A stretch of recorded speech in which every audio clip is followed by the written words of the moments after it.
Good evening, ladies and gentlemen. My name is Kevin Reiter, along with Sergeant Roger Palmer, Victoria Brown, Austin Cook, and Carson Williams. And tonight we're going to present to you our FoodMart dashboard presentation. First off, we're going to talk about what is the dashboard and why do people use it. It's basically a way to visualize big data so that management can make decisions and eventually get pockets back into the shareholders, which is their ultimate goal. It's a way to take big data such as transaction history, customer records, customer demographics, store history, time of day that's most profitable, and you can put charts, you can use bars, you can use macros, you can make it all interface with itself so that someone who has no experience with Excel or anything like that can go and use your dashboard and answer questions accordingly. So our main objective is to utilize the data that's been provided to us to create a visual interface to gauge and understand the sales and current progress of each store across not only the United States, but also internationally in Mexico and Canada. And again, we're looking to maximize profitability. We're looking to maximize profitability to find improvements, to streamline customer efficiency, to raise customer satisfaction, and overall increase our bottom line. So for the data, we found that we have over 250,000 fact records. All right, we have a lot of data here, over 10,000 customer records. Products, we have over 1,500, which you may think is a lot, but in your typical retail store, big retail store like Target, Walmart, Costco, and things like that, you can have upwards of 300,000. Our research has showed. So we are using big data. It is going to help us, but in reality, this is still kind of a small scale store we're dealing with here. And so here's our questions that we answered with our dashboard. Basically, in a dashboard, these will all be interactive. These will all be hyperlinks. If I click on one of these, it'll take me to analysis that'll answer whatever I click on. For instance, how did states, provinces perform against goals by revenue and percentage? What day of the week is least or most profitable? If I click on either of those two, it's going to take me to the chart or the analysis that will then answer it so I can explain it to the corporate executives or the management, whoever I'm giving a presentation to. Revenue per demographics.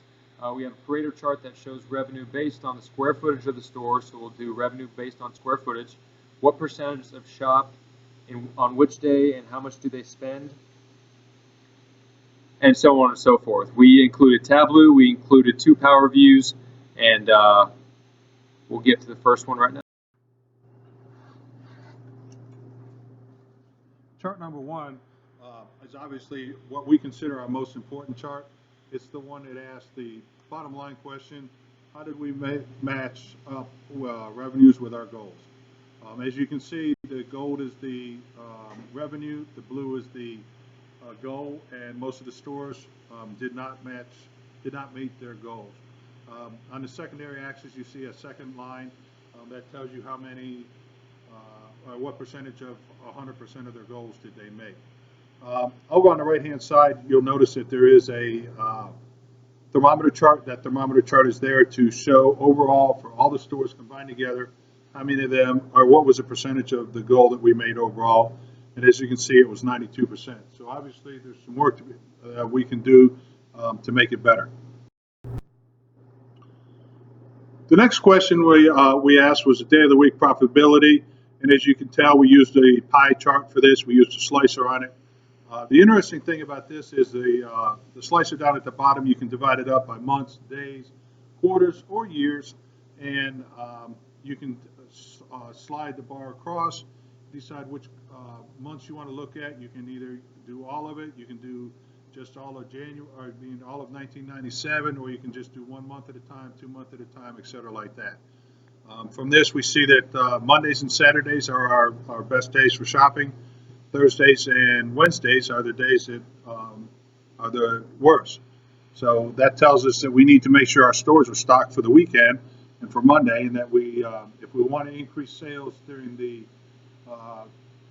Wednesday and Thursday time frame, we need to make sure our sales flyers are going out to reach them at a time frame so that they all want to come into the stores at that time. Question number 3, chart number 3, dealt with spending habits, demographics. This shows you in here we're talking about how much is being spent by which group of people. You have professionals who make 150K plus. How much are they spending? You have the regular workers, the blue collar workers that are making 50K, how much are they spending? And this is broken up by married and single, and also by the number of children they have. So that will tell us exactly how much each group is spending. Chart number 4. This is a very extensive chart. It has a product department, which there's like 30 or 40 products department, but this tells us the revenue by product category and by square footage. We know that each square footage is unique to a store, so that's really telling us which store, and we can decide which what product department we want to look at, whether it's baked goods or beverages or canned produce or whatever. We can look and see how much is actually being made by each store. Now, chart 5 is actually a compilation of 3 charts where we use a slicer and we can go in between all 3 of them. And what we expected to find was that the U.S. was generating our most revenue per day.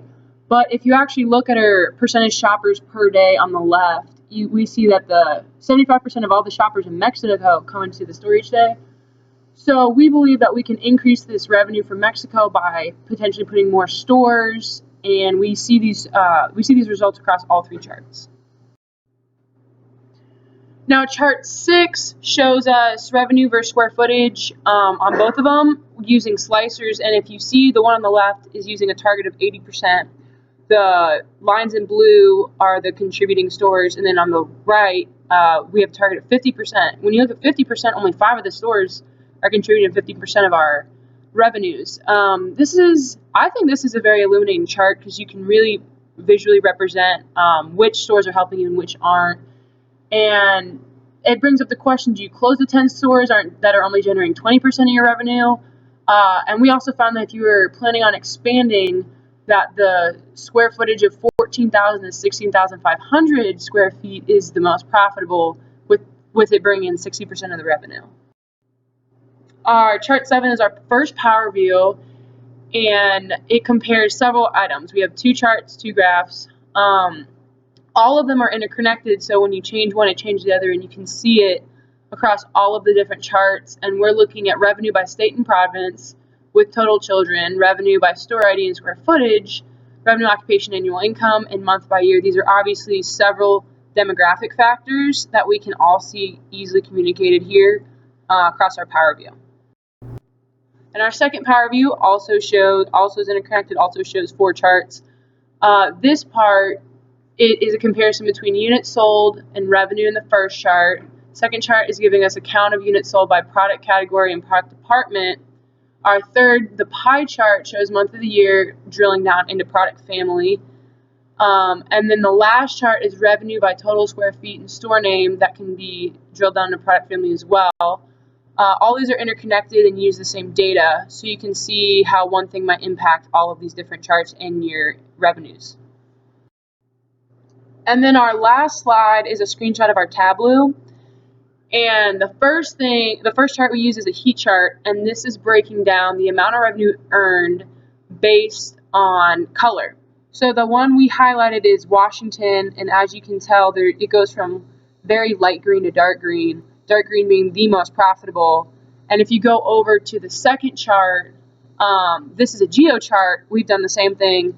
The lighter, the more bright the blue, the more profitable, and it shows the same information with just different ways that we can show our managers. Our third chart is a packed bubble chart. This shows demographics across all stores.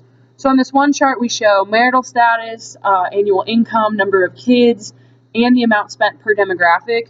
Based on the size of the circle, we can see which one is bringing the most revenue, and when you hover over, it shows you the exact number. So this is a really unique way to show all these different demographic classes and how they affect us.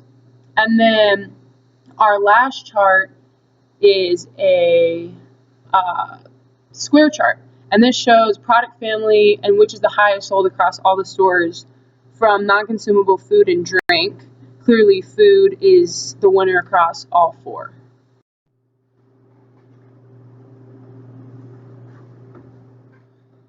All right, so decision makers should look at this tool as just a tool. Along with other tools, decision makers can craft the final product that will meet the need of a company. For example, looking at chart number 2, we see that Monday is a day that a lot of shoppers are coming to our store. Therefore, we would want to make sure that the stores are stocked. The delivery truck should arrive early Monday or late Sunday and ensure the shelves are full. And if we want to continue to drive up sales, we might want to make sure that our sales flyers arrive on Monday or maybe Friday, because our analysis is that Sunday is right behind Friday for days that people shop the most. We also might want to look at getting our flyers out to our customers on Monday so they have them for the midweek where there's a slowdown in sales for our stores. Obviously, this would be a decision that the managers need to make.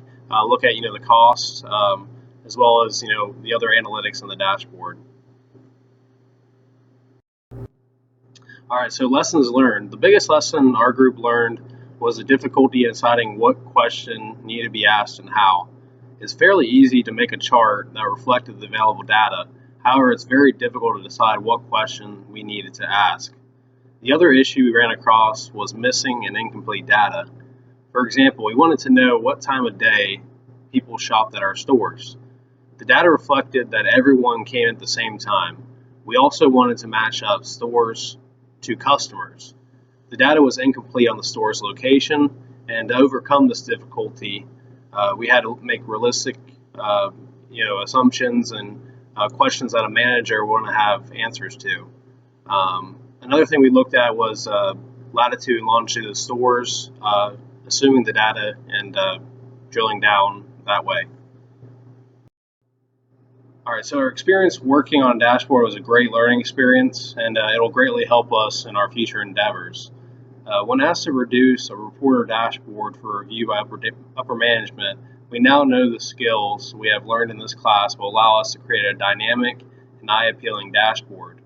Our dashboard will be interactive, which allows us to take information and present it in the best manner. Finally, our dashboards will be digestible but not overwhelming to the eye.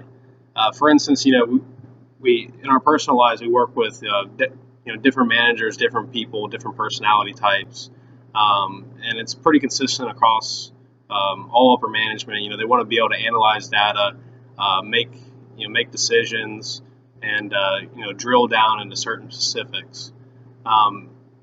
With our data in the dashboard, we'll be able to pretty much appeal to our managers, get instant gratification, show information so they can make decisions, and this will ultimately lead to better decision making. The future of dashboards is onward and upward. We see no regression in the application of a dashboard. Companies are making money selling books, and there's a lot of different websites and tutorials on how to design and make effective dashboards. There's webinars popping up across the country. People are paying to go to these. We really see no end in sight for dashboards, especially in the time of big data.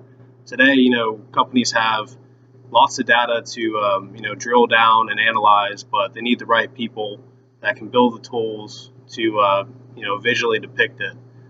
Managers want charts and clean information so they can make decisions, and ultimately we don't see any end in sight for our dashboards.